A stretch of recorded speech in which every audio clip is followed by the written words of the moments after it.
Good morning, it's Nick at Night coming to you through the screen of your Nintendo Switch, and I'm a month and a half late, but welcome back to Nick's Picks, the show where I tell you my favorite music from a specific month going in chronological order while we all live in real time. Last month was April, and recording this video is a big accomplishment because Monthly Favorites, the little episodic show that I had back in 2022, never surpassed March. Before I get into the meat and potatoes of this episode, please make sure you subscribe. It would be cool if you subscribed. I talk about music a lot. I'm supposed to be talking about Fortnite, but Fortnite...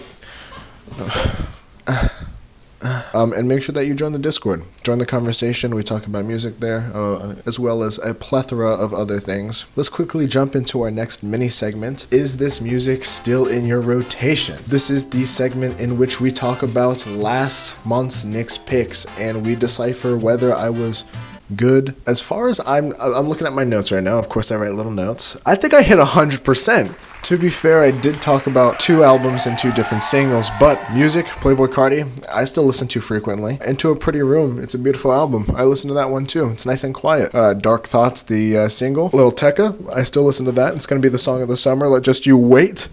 And Godstained, I always listen to Quedeca. That seems like 100%, the first 100% of the series. So proud of myself for listening to the music.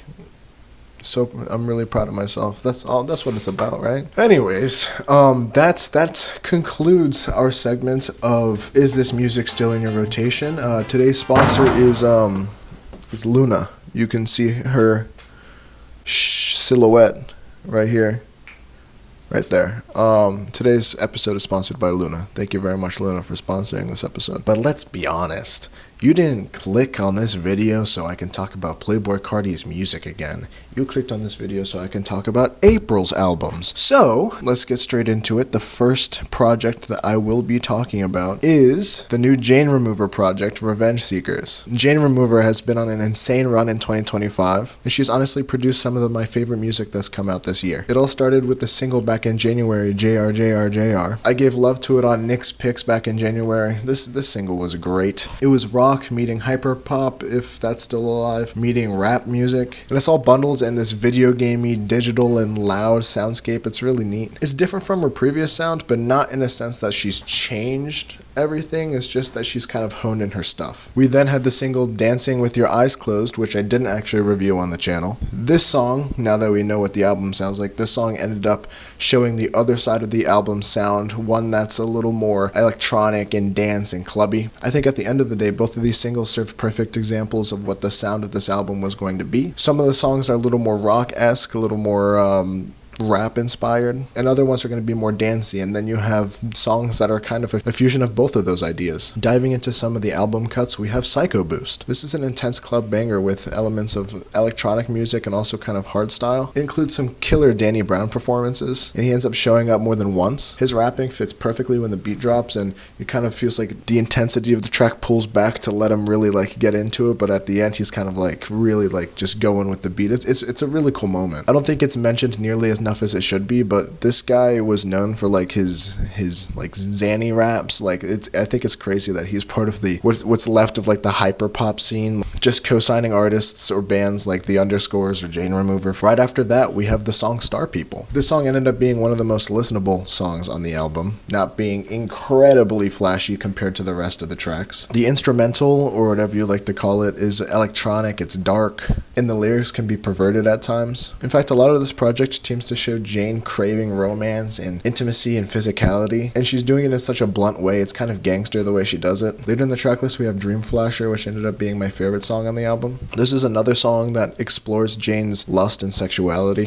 This time, it's a little more I mean, do you call it romantic? She has the chorus or the pre-chorus saying, 1,000 people calling my fucking name. It don't mean shit if I don't hear you say it. This feels like the Jane Remover song. The way that it has elements of rock, it has elements of electronic, it has its danceability. It has really everything that Jane Remover has to offer in a single song. Easily my favorite on the project. It just feels like everything comes together at the end for like this insane moment. There's this beat drop and it's heavy and it just runs through the track. And after that, it sounds like the bass continues to be blown out for the rest rest of the track. I just quickly want to mention the song Fade Outs because of the Fortnite sample in it.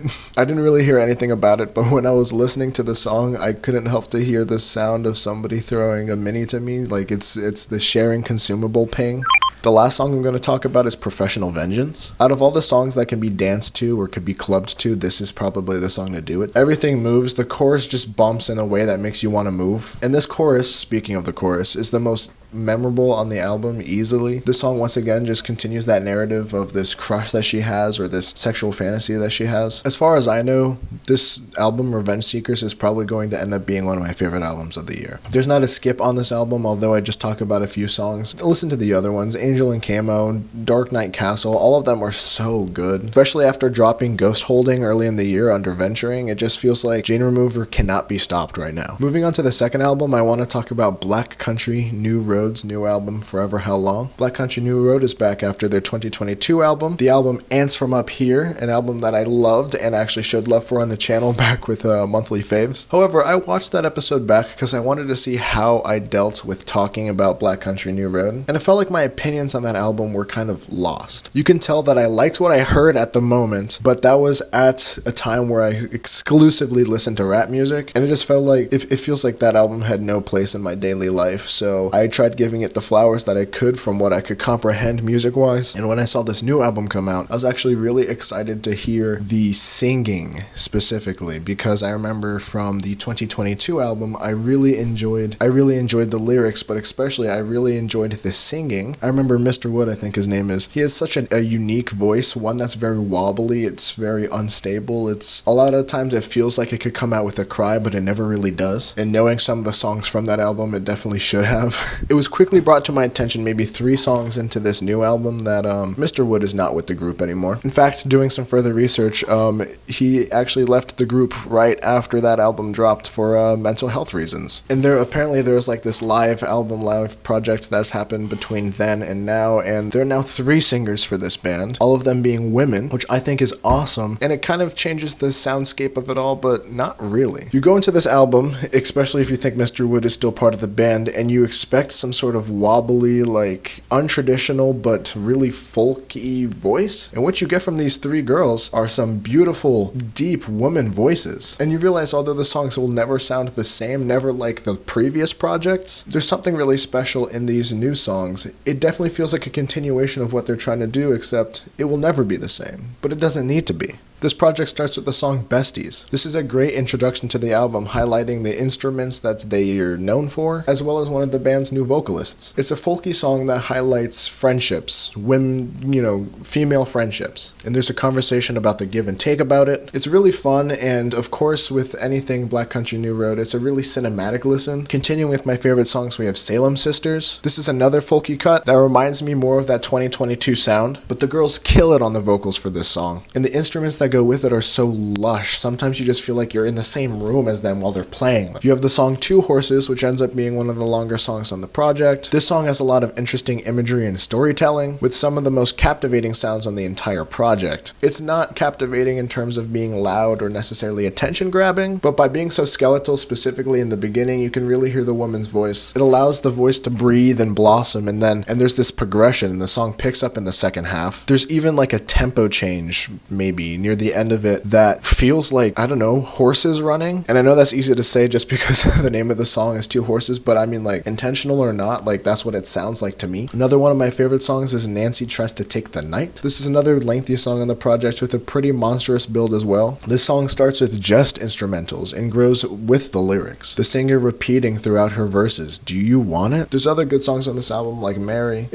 Every time you open up the album, it's a different story. It's a different feeling. This band has something that other bands don't, and it's truly just the way that they play their instruments, the instruments they play, and the way that they sing their songs. Our third album of the morning is going to be SABLE fABLE by Bon Iver. I was super excited to listen to this album. This is actually my first Bon Iver project that I've ever listened to, and that's after knowing his name for years and understanding his influence for years. This album consists of 2 discs. The 2 discs represent SABLE and fABLE. SABLE was actually an EP that came out before the album's release. It consists of tracks from ... all the way up to award season. And the rest of the project is the fABLE side, and together it's the full project. Award season, which is the closer of the SABLE side, this is such a stripped back song, and a lot of the times Bon Iver is singing with actually not much happening behind him besides like ambience. This entire song, the lyrics are just soaked in emotion, and it builds to this like piano starting to play in the background. The song then breaks into a quick solo that I believe is from a saxophone and then backed by an organ. The entire thing is a beautiful listen and actually ends up transitioning into the next song, Short Story. Another one of my favorite songs is Everything is Peaceful Love off of the second disc of the album. The instrumental is super interesting, and the instruments are super staccato on this song,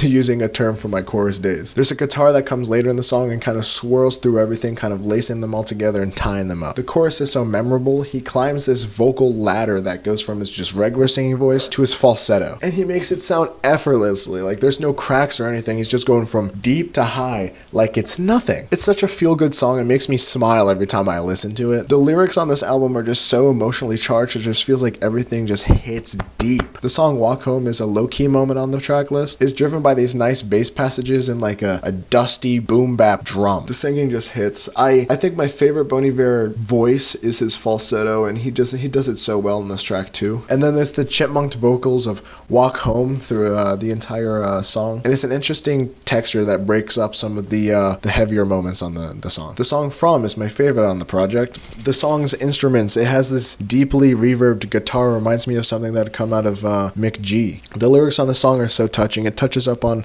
a relationship, love that's not kicking on all gears. There's specific lyrics on the track. I love it when you call me baby, though it's happening less lately. I actually cried when I listened to this song for the first time, and it's a good reminder that love is constant throughout good times and times that are a little dry. And although this album specifically is kind of it has a lot of themes about love lost, like just entirely. There's a lot of parts that you can pick up as relatable, and there's a lot of parts that you can pick up as good and healthy and promising. Finally, I want to talk about the song I'll Be There. This is such a smooth listen with the chorus of I'll be there, and the lyrics just fit like a glove on this soulful ass kick-ass beat. There's drums, there's guitars, there's piano, there's brass. I think this group of 3 projects is probably the strongest group of albums that we've had yet on the channel so far. As the rain starts getting heavier outside, we're going to talk about the singles from April. Although the PinkPantheress album did come out now that it's mid-May and I'm recording this late, I'm going to talk about her single Tonight.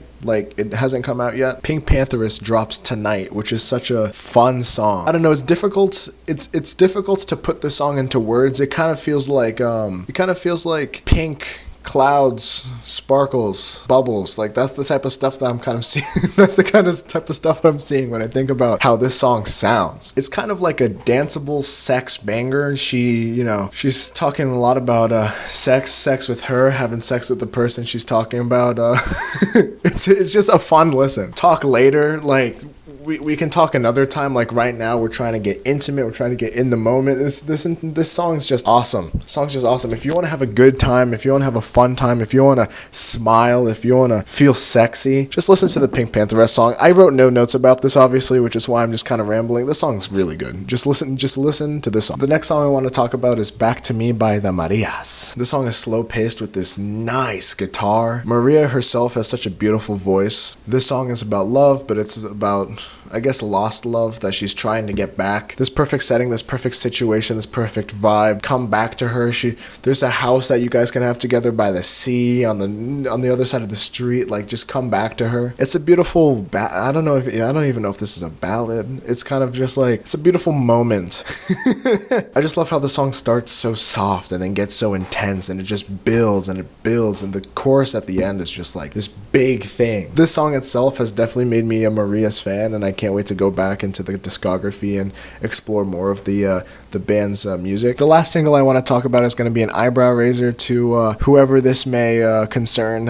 I'm going to be talking about Headphones On by Addison Rae. TikTok sensation Addison Rae is dropping music, has been for a little bit. Nowadays she's getting co-signs by people like Charlie XCX. She's come out with songs before this like Diet Pepsi that I haven't heard of. Whenever I hear Addison Rae's making music, I try to avoid it. This song ended up not being avoidable. It's kind of captivating. And if you try to listen to the song, you want to listen to the song, but you have this mental blockade of Addison Rae made this, just try to listen to it like it's somebody else. It's a good song. It's a nice little pop song. She's going for this like really weird, obscure vibe, and like, you can't tell me that it's not selling. Like, it's cool. And definitely the music video for this song is captivating. She has like this really awkward pink wig on. But ignoring the aesthetics for a second, the music is actually really good. The chorus is actually really memorable. She's talking about smoking a cigarette just to get rid of the pain, putting on her headphones, putting on her little wired headphones, just putting on her favorite song. I can't say that lyrically it's the best song. I think that